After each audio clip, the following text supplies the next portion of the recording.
Bom dia, pessoal. Eu sou o Raquel Garcês, tá? Eu tenho feito alguns estudos sobre o livro de Efésios, né? Não é livro, é carta aos Efésios, né? Epístola Paulina, né? Epístola de Paulo. São Paulo enviou essa carta a Éfeso, aos irmãos, né? Que lá estavam. São Paulo, né? O apóstolo Paulo, né? Ravi Shaul, né? Foi um judeu, né? Foi um judeu que provavelmente fez parte do Sinédrio, e ele também ele trabalhava para a elite judaica, né? No caso, né, as autoridades religiosas, né? E era um cidadão romano também, né? Quer dizer, era uma pessoa importante para a época, um mestre, um doutor, né, da lei, né? E ele se converte, tá no livro de Atos, a história dele, né? Ele se converte, ele estava indo de uma cidade para outra, né? Ele perseguia cristãos, inclusive participou de alguns assassinatos de cristãos e veio a se converter, né? E quando se converteu, obviamente, os cristãos do primeiro século, né? Nem acreditaram nele, né? Pô, esse cara aí estava perseguindo a gente, matando a gente, e de repente fala que veio com encontrou Jesus numa estrada e se converteu, né? Era algo difícil de engolir, né? Óbvio que o pessoal ficou desconfiado, né? A época deve ter sido muito difícil para os cristãos e até para Paulo provar, né, a autoridade do ministério dele, né? E que de fato era real né, o encontro que ele teve com Cristo, né? Um encontro posterior à ressurreição de Cristo, né? O fato é que, apesar desse contexto todo, né, de Paulo ser um persecutor, de ser um perseguidor da igreja e posteriormente se converter, Paulo se tornou, né, talvez o maior doutrinador do primeiro século e um apóstolo que mais trouxe, que o Espírito Santo de Deus mais revelou para ele mensagens, para que ele traçasse, né, o RG, a identidade, a certidão de nascimento do que vem a ser o cristão. Porque, obviamente, a maioria sabe que o cristianismo ele vem do judaísmo, Cristo era judeu, né? E que Cristo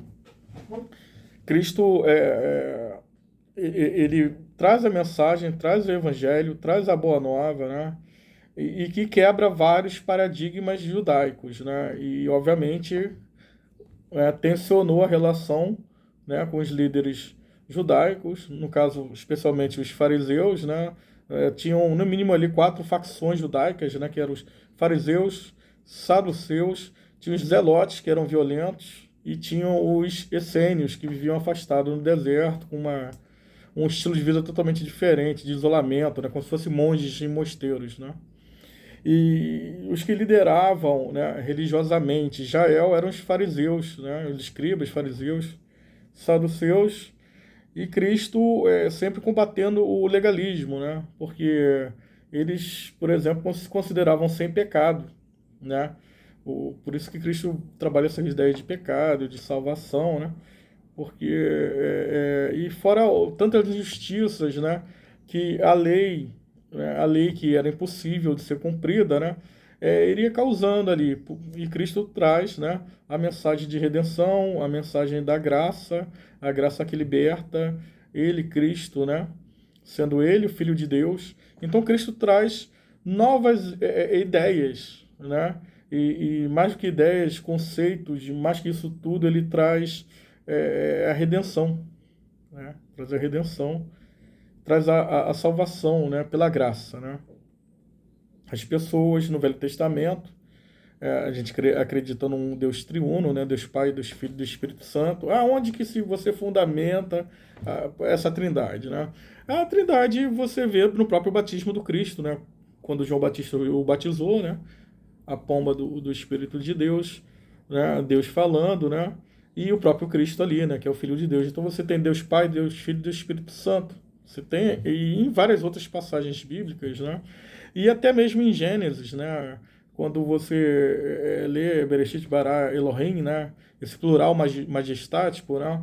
É Deus, Jesus e Espírito Santo. Essa é a nossa visão teológica. E Cristo já se fazia presente ali, apesar de que os judeus hebreus, né, não o enxergavam, né? Não era da cultura deles, e a revelação foi progressiva, a revelação de Deus, né?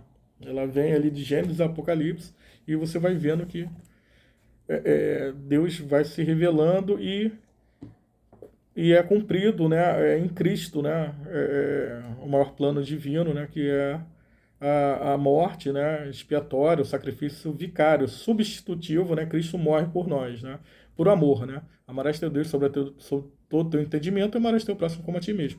Mas voltando a Paulo, e Paulo trabalha todas essas ideias nas epístolas paulinas, né, ele vem trabalhando essas ideias de traçar, abandonando o judaísmo, né, e alguns costumes que não tinham relevância, para traçar um DNA do cristão, né, um DNA, certidão de nascimento, né, e na carta de Éfeso, né, ou carta aos Efésios, né, já no Novo Testamento, ele envia uma carta, né, essa igreja de Éfeso que ele ajudou a plantar.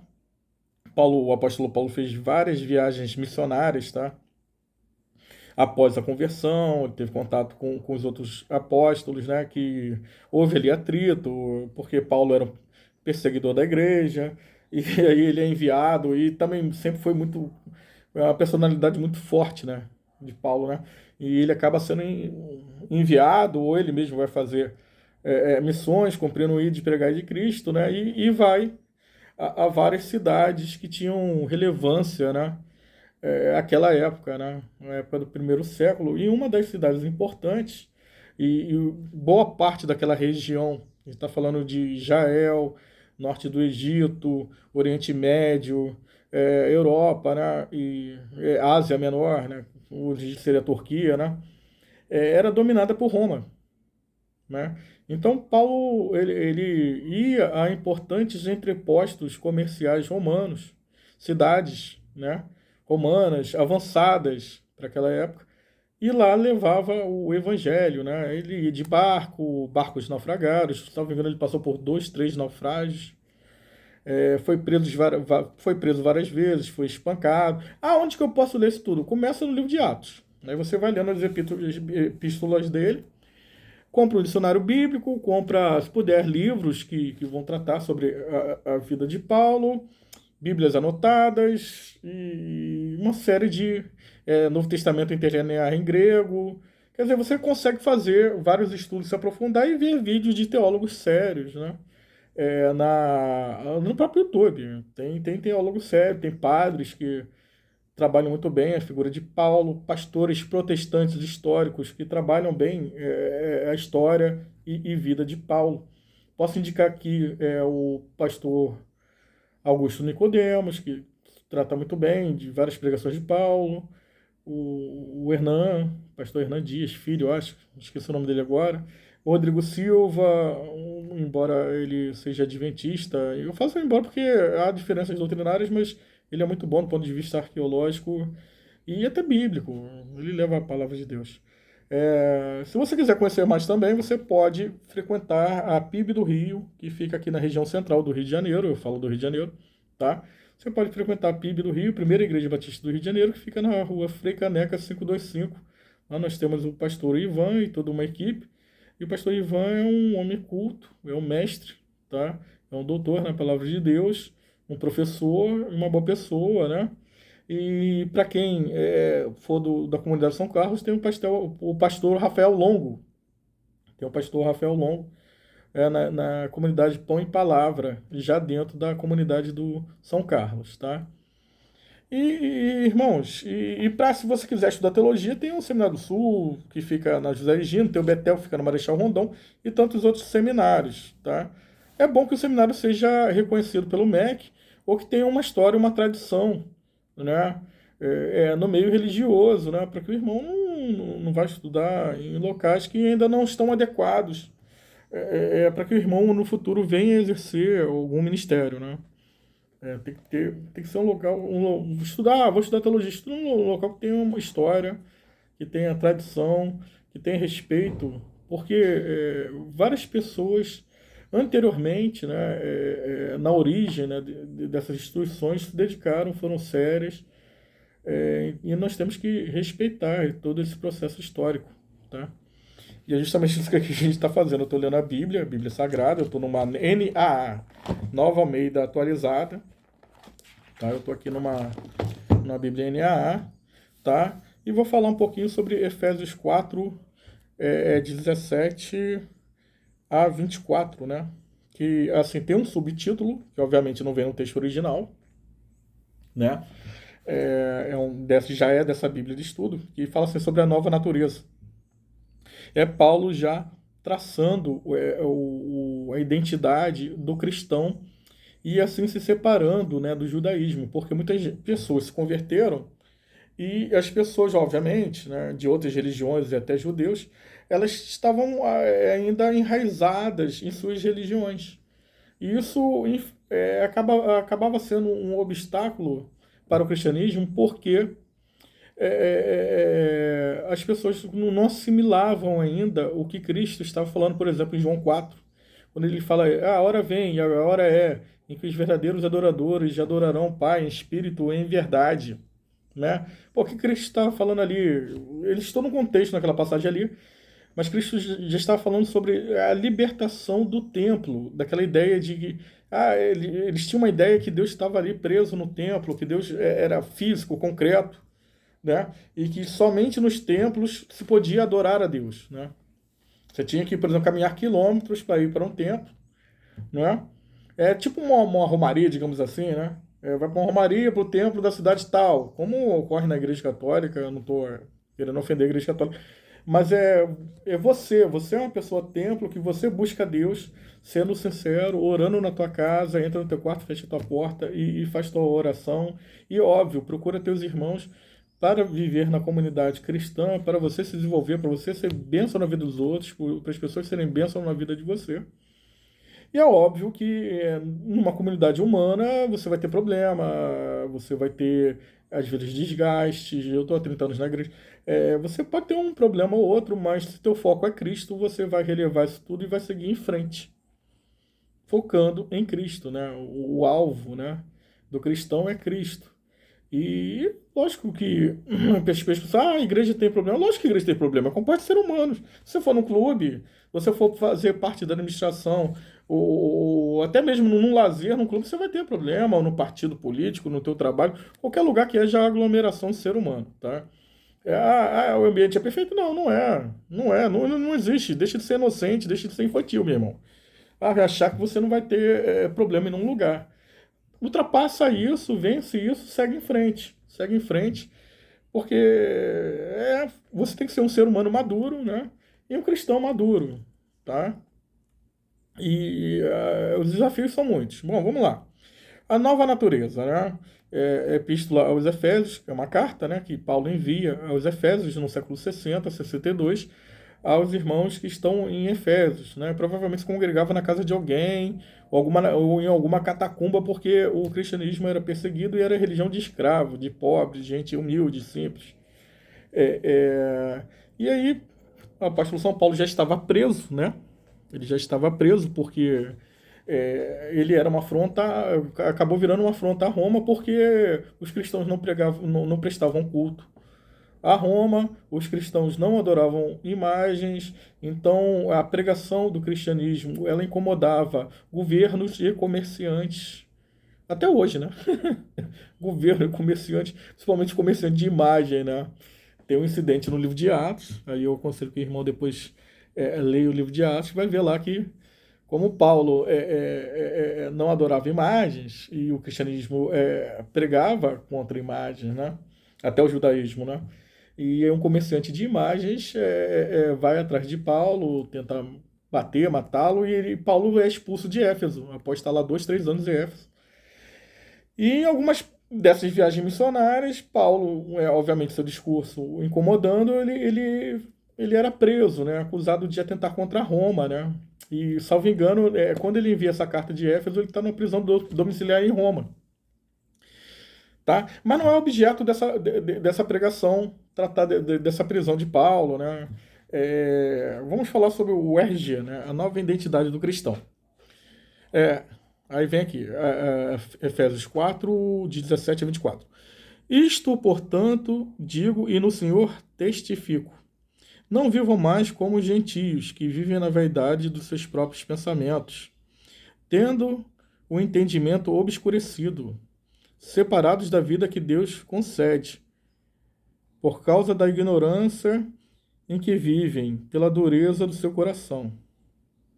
Então, senhores, Paulo está fazendo uma exortação, um chamado para que os cristãos não se deixem levar pelos valores sociais da época. E eu falo isso para você da sociedade hoje em dia, né? Pessoas vaidosas que se acham melhores que Deus, ou se acham até deuses, né? Pessoas que se colocam no lugar de Deus, né? Talvez tenha sido esse o pecado de Adão e Eva, né? Querer se equiparar a Deus, né? Ou então alguém que diz que Deus não existe. Lógico que eu estou falando do ponto de vista religioso.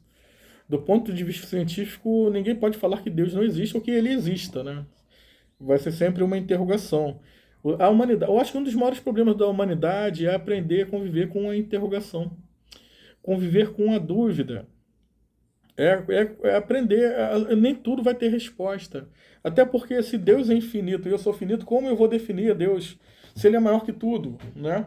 Nós buscamos entender Deus com as nossas limitações, tá?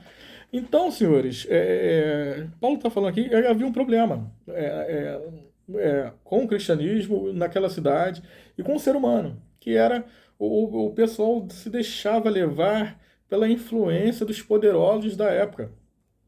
E Éfeso era um contexto que havia um templo de Ártemis, que era grego, e posteriormente os romanos se apropriam desse templo e atribuem esse templo à deusa Diana romana, né? Porque os romanos, na verdade, eles se apropriaram dos vários deuses gregos, só trocaram o nome, né? E fundamentaram ali, criaram lá o panteão romano inspirado no panteão grego, né? Por isso que existe a cultura greco-romana, né? Os romanos copiaram muitas coisas do grego, a ideia de democracia, o senado deles, né? E a expansão, né? A expansão do império, né? Copiando Alexandre o Grande, tá? É muita informação, eu entendo isso. É muita informação, porque está tudo concatenado, existem vários processos históricos. Então, o que o apóstolo Paulo está falando aqui? Para que as pessoas não se deixassem levar pelas lideranças da época que ignoravam a Deus, o amor de Deus, o amor de Cristo, porque, por exemplo, o grego ele não aceitava Cristo porque era uma loucura, porque a ideia de Deus grega é a ideia de um Deus forte, poderoso, para eles, né? Uma ideia de que um Deus musculoso, fortão, poderosão Zeus, né? Com raio na mão, Poseidon controla os oceanos, Hades controla o submundo, né? E tantos outros deuses, né? E o romano copia isso, né? Copia as figuras, os elementos.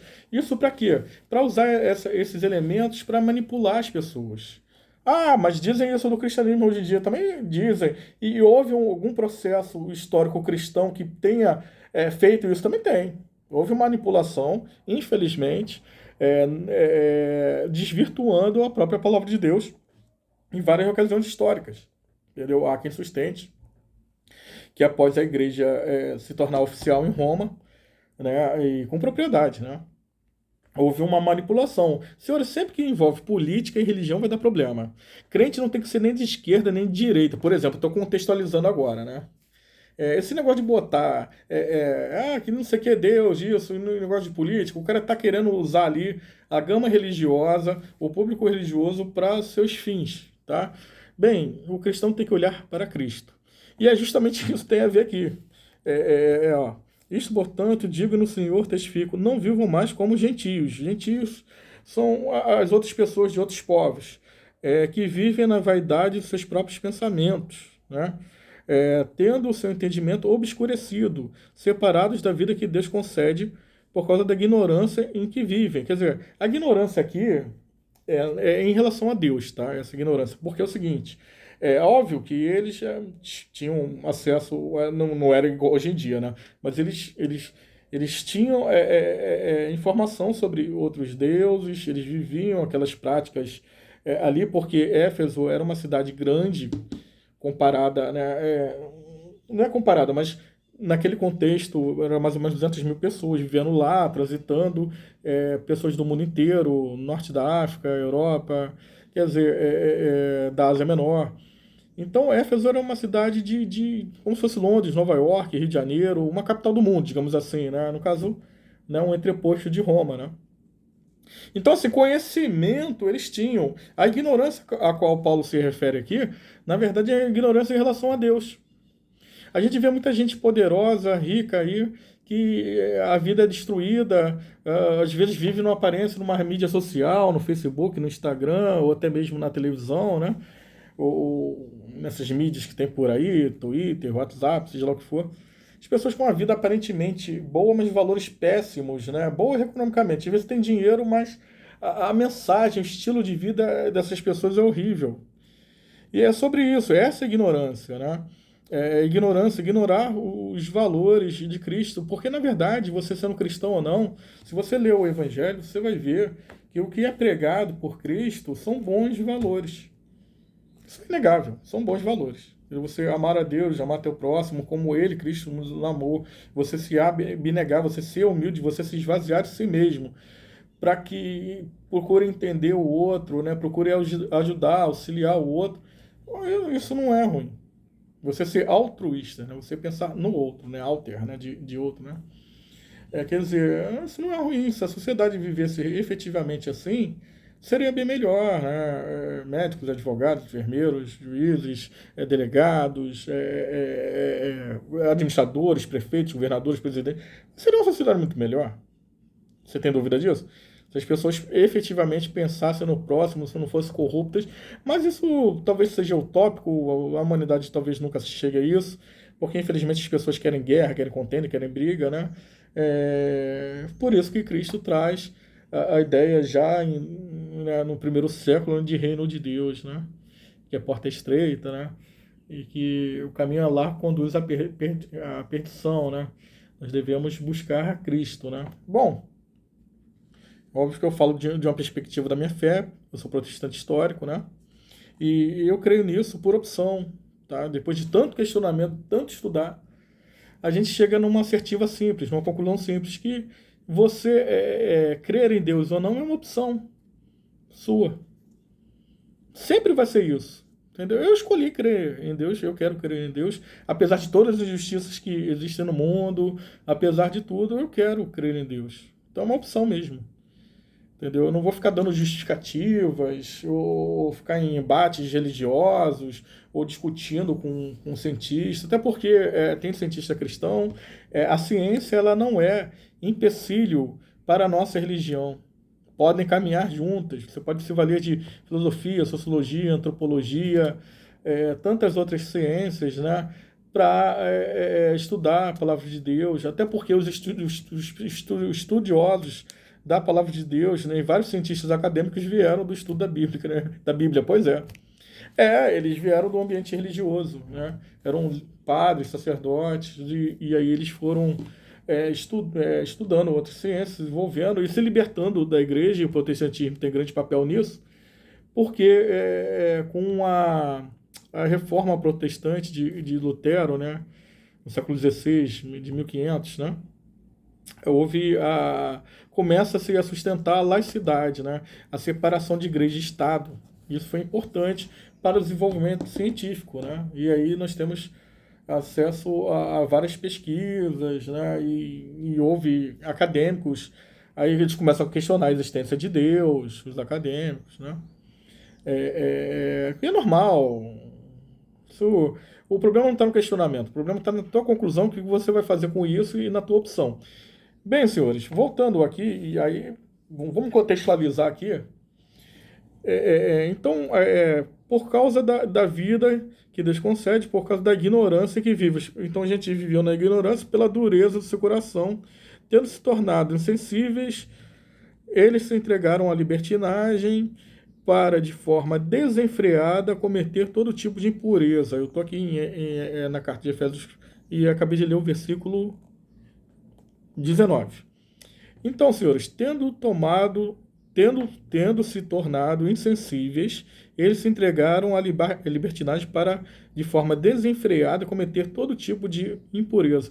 Cara, a liderança da época, a administração de Éfeso, e era muito comum em Roma fazer orgia. Orgia com muito vinho, muita loucura, homem com homem, mulher com mulher, todo mundo junto misturado, entendeu? Então, e isso não é bom, nunca foi bom. Recentemente a gente tem um caso aí tudo bem que é moderno, mas de um rapper norte-americano que fazia festa de branco, com branco, leiloando branco, para sair, e white party, né, white parties, né, que falava, né, que são festas de brancos, loucura lá, essas festas freaks, né, umas loucuras, né. E aí se revelou que havia até abuso lá de adolescente. E esse rapper norte-americano trabalhou com várias pessoas de Hollywood. Quer dizer, é a nata ali artística dos Estados Unidos e que influenciam vários artistas e até a sociedade, né, norte-americana e a brasileira, né? O Brasil copia quase tudo nos Estados Unidos. Então, na verdade isso já é antigo. Em Roma já se fazia orgia, já fazia essas barbaridades. E até na época de Abraão tinha Sodoma e Gomorra. Quer dizer, isso é da humanidade, mas isso não é bom. Então, desde lá de Abraão já se mostrava que você ter vários parceiros ou parceiras, e isso não é bom. Não é bom. Surgem doenças, vários problemas, entendeu? Em razão disso, dessas práticas, né? E estão erradas, são práticas pecaminosas condenadas pela Bíblia. E essas pessoas que são figuras de poder, de ostentação, é óbvio que elas têm dificuldade com a Bíblia, porque elas não aceitam, porque justamente há essas restrições para elas, né? Para quem procura servir a Deus, ou não precisa nem ser cristão, mas ter uma vida mais calma e raciocina, procura ser mais seguro, mais controlado, mais correto, e não precisa ser cristão, sabe que isso é errado, até porque a ideia de certo e errado já está insta no ser humano. Aí isso já pode ser objeto de outra mensagem, né? Então, tendo se tornado insensíveis, eles se entregam. Então, tentavam levar os cristãos para essas práticas, porque são figuras de poder, de prestígio sociais, e faziam orgias. E Paulo está alertando: ó, não cai nada dessa galera, não, hein? Eles têm dinheiro, têm poder, eles administram aí, mas nós cristãos nós somos diferentes. Nós somos uma religião de pobre, oprimidos, perseguidos, que buscamos servir a Cristo, né? Mas não foi assim que vocês aprenderam de Cristo. De fato, ficar fazendo orgia não é uma coisa de cristão. As pessoas falham, alguém que vai para a igreja pode falhar, entendeu? Mas isso não é a prática do coletivo, não é normal, não é aceitável, entendeu? É pecado, tá? Por isso que Paulo fala, mas não foi assim que vocês aprenderam. Se é que de fato ouviram falar de Cristo e nele foram instruídos, né? Segundo é verdade em Jesus. Quanto à maneira antiga de viver, está falando do velho homem, né? Quem está em Cristo, nova criatura eis que as coisas velhas se passaram, eis que tudo se fez novo.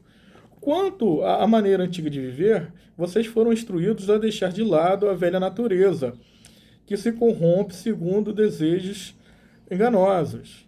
A se deixar renovar. Bom, vamos falar dessa parte aqui. A natureza humana, e isso já foi sustentado por vários pensadores não cristãos, né? E até cientistas. Aí tem controvérsia se a natureza humana é má, ou se não seja má, mas o ambiente social é ruim, e aí se torna má, entendeu? Há controvérsias, mas há vários pesquisadores, por exemplo, Thomas Hobbes falava que o homem é o lobo do homem. E que a gente vive em sociedade para se proteger de nós mesmos.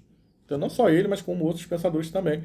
Quer dizer, a gente vive numa sociedade, você vive na tua cidade, no teu bairro, para se proteger, né, das barbáries do próprio homem. Porque se não houvesse esse aglomerado com esse sistema jurídico, social, os valores, né, que são aceitáveis, que te permitem ir e voltar do trabalho, né, ter o direito de locomoção, que te permite ter uma vida razoavelmente livre e em paz, né, a paz, né? Se você consegue ter um dia bom, né, é porque a gente vive em sociedade, porque alguém não tenta ficar te matando, né? Uma barbárie. Imagina um ambiente de barbárie em que você não tem a liberdade para... Ou alguém que seja mais forte, venha te agredir e nada aconteça, né? Não é assim. A gente criou mecanismos para que a gente viva em sociedade que haja igualdade jurídica entre nós. Isso está previsto na Constituição. Entendeu? Então a gente vive em sociedade por causa dessa natureza má do ser humano. Entendeu? Eu posso até falar para os irmãos, por exemplo, tem um filme chamado A Noite de Crime.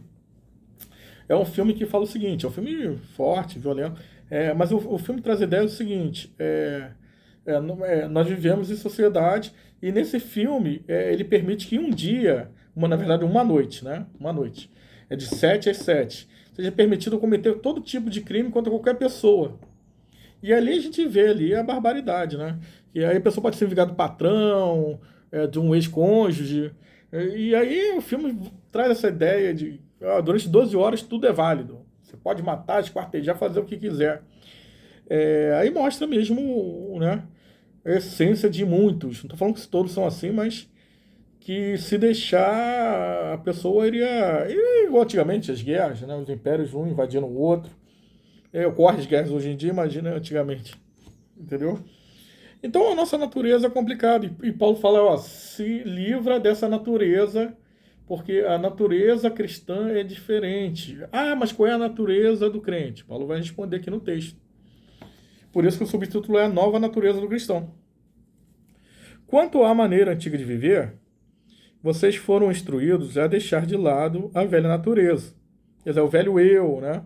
Não cristão, que se corrompe segundo desejos enganosos. Está falando justamente, porque na verdade teve gente que vivia em orgia que se converteu, que adorava outros deuses, tinha outras religiões, tinha outra filosofia de vida e queria ter a mesma vida, só que ia adorando Cristo. Só mudou o Deus, uma prática de vida da pessoa era a mesma, né? Tem acontecido muito isso na história da humanidade, né? Agora está na moda, né? Ser cristão, né? Bom, não vou falar que eu vou entrar em política aqui, mas está na moda, né? Ah, eu sou cristão, sou de bem. Então, mas aí, sou cristão, sou de bem, mas eu quero fazer barbaridade, bagunçar com todo mundo. Eu, por exemplo, sou um jogador de futebol que tem já 3, 4, 5 casamentos, bota uma faixa lá, Jesus é vida, mas eu tô aí me lixando, tô com 15 filhos, tô pegando todo mundo, e por aí se vai, e aí vira exemplo, né? Exemplo para as crianças, para os adultos. Exemplo de quê? Né? O cara tem. O Deus dele é o dinheiro, né? O cara não é exemplo para ninguém. Tô dando exemplo de jogador de futebol genérico, né? Para não entrar em outras coisas, né? E assim, eu não sou melhor que essas pessoas, você não é melhor que essas pessoas. Não se trata disso. Grava isso agora. Não se trata de se achar melhor. Porque te dizem, o religioso ele se acha melhor que o outro.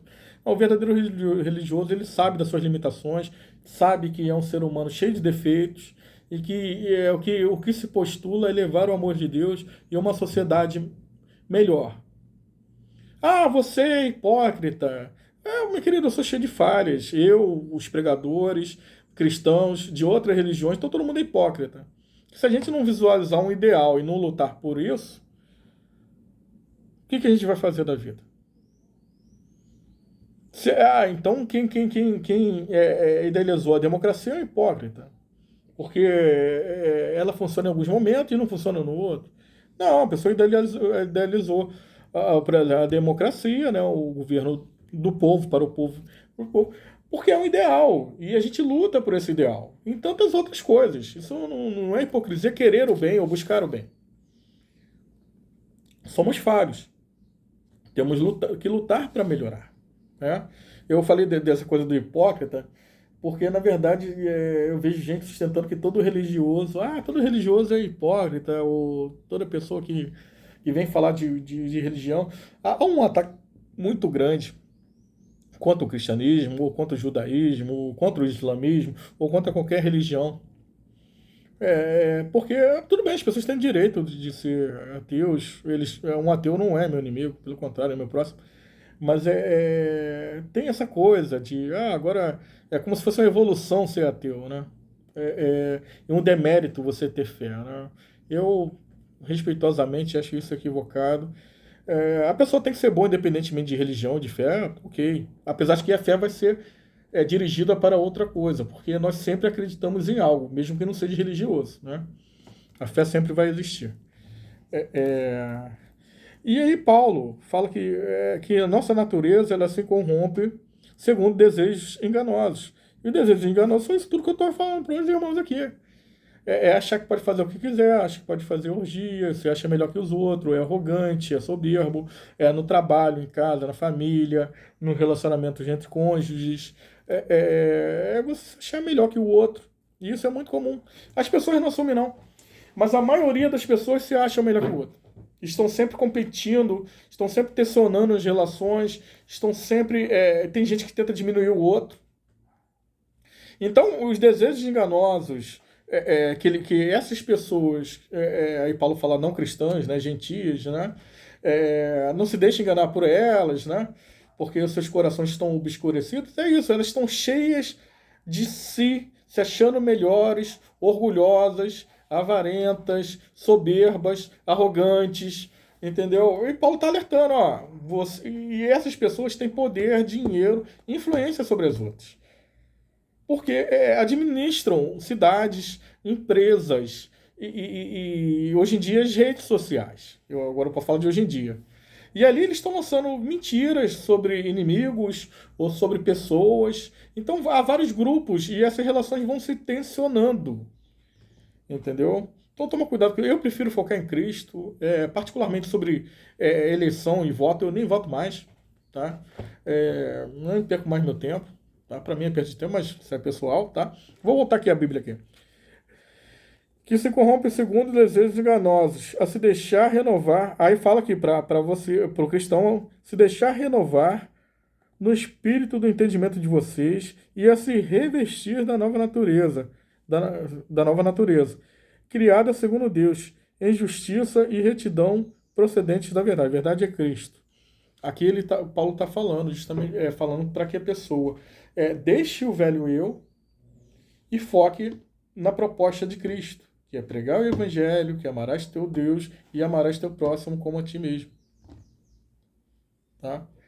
E vocês vão ver que o processo histórico de formação da igreja, uma igreja perseguida, várias outras pessoas de outra religião vão se convertendo e elas vão tendo conflitos com a sociedade, vão ter conflito com a própria religião antiga, elas vão trazer costumes, vícios, né?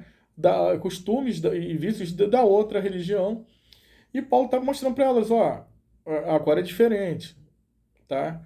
A doutrina cristã é uma doutrina de humildade, tá? Porque o próprio Cristo, ele se esvaziou por você, ele se fez pecado e ele morre na cruz sendo um exemplo de humildade. O próprio Deus, né, ele se esvazia, e por isso é o questionamento do grego, ele não aceita isso. Que Deus é esse que morre numa cruz? E o judeu é escândalo, né? Como assim? O nosso Messias, né? Que não é Messias, desde que eles não reconhecem até hoje, né? Mas o nosso Messias morreu na cruz, isso é inaceitável. A gente espera um líder político, né? Uma pessoa muito inteligente, capaz de unir, né, os judeus e ser luz no mundo, né? É isso que eles esperam até hoje, né? O fato é que Cristo foi um maior judeu, né? Que teve até hoje,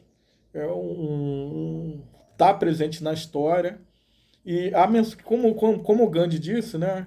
Esse Cristo aí, eu até gosto dos ensinamentos dele, mas eu não gosto que os cristãos, os seus seguidores fazem, porque os próprios cristãos, infelizmente, na história, e usando o nome de Deus, praticaram o que os outros impérios e religiões faziam, que é matar outros povos, né? E Cristo não falou nada disso. Ele falou, amarás teu próximo como a ti mesmo, como eu vos amei. Eu, Cristo, vos amei e fui sacrifício, né? Deu e foi para a cruz, né? Para tua salvação, meu irmão. Então, assim, seja diferente. Qual é a mensagem de hoje? Paulo teve que enviar várias cartas para as várias igrejas falando, ó, a natureza cristã é uma natureza de humildade, é uma natureza de abnegação, de sacrifício, de esvaziamento de si. Se você é um cara poderoso, procura entender as outras pessoas, procura ser bom para o seu próximo, para a sua família. Se você tem dinheiro, ajude os necessitados. Essa é a mensagem de Cristo.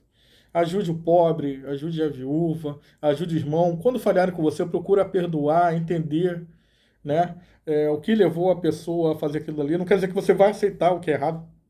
Não é isso. Eu não estou falando que cristão tem que ser trouxa, não, não se trata disso, tá? Mas procura exercer perdão. A oração do Pai Nosso é uma oração modelo, né? Então, siga em frente, saiba perdoar as pessoas. Lê depois com calma aqui, ó, Efésios 17 até 24, tá? Falando sobre o novo, a identidade do cristão, né? O cristão, ele não é judeu, obviamente não é islâmico. Nós cremos em Cristo, na ressurreição de Cristo. Nós não cremos em reencarnação, tá? A gente entende que a proposta de Cristo, com base na Bíblia, não foi essa, tá? A gente crê que a gente pode fazer, até mesmo daqui, um mundo melhor, levando o Evangelho para as pessoas, para que elas venham conhecer Cristo e se converter.